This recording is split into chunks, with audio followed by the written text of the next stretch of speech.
The senator from Wisconsin is recognized. I'd like to be allowed to speak for up to 10 minutes. Is there objection? Without objection, so ordered. Thank you.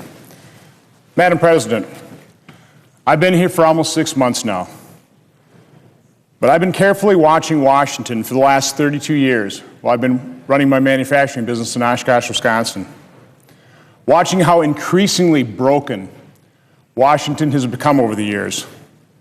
Nothing I've seen in the last 6 months has changed that evaluation. Washington is broken, and America is going broke. Our economy is in a coma, and people are suffering. America hungers for leadership, and it's not getting any. Not from President Obama, not from the United States Senate. We can't afford to have a broken political process. Not now. Not while America is hurtling toward a financial crisis. Under Democratic leadership, it has been over 2 years since the United States Senate has passed a budget, and there is currently no markup going on in the Budget Committee to produce one. America is going bankrupt, and the Senate refuses to pass a budget. The President's budget, the one he presented several months ago, to great fanfare. Remember that? 4 1/4 inches thick, 2,400 pages long, and who knows how many thousands of man-hours that document took to produce. It was going to be the solution to our fiscal problems. But it was so unserious. It would have added over $12 trillion to our nation's debt. It was so unserious. When it was voted on in the United States Senate, it lost by a vote of 0 to 97. It was so unserious that not a single member of the President's own party voted for it. Instead of rolling up his shirt sleeves and personally tackling the number one problem facing this nation right from the beginning, President Obama delegated his role in sporadic negotiations to Vice President Biden. Now that those talks are broken down, the President is finally getting personally involved in this process. But what kind of process is this? A few people talking behind closed doors, far from the view of the American public? Is that the process that is going to decide the fate of America's financial situation, of our financial future? Is this how the U.S. government is supposed to work? I don't think so. Of course not.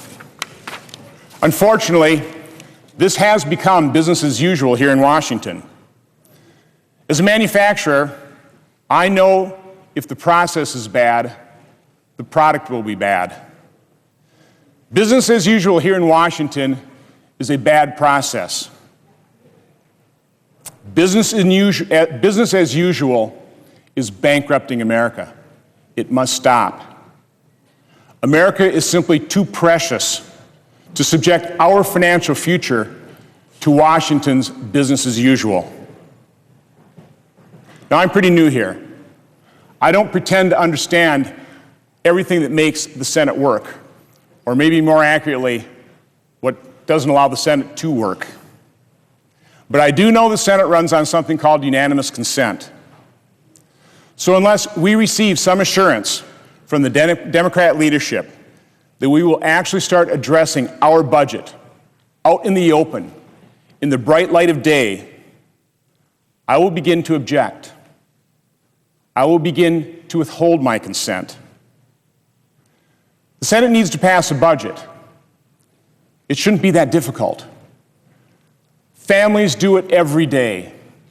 A husband earns $40,000. A wife earns $40,000. Total family income is $80,000. That's their budget. That's what they can afford to spend. American families figure out how to live within their means. The federal government should be no different.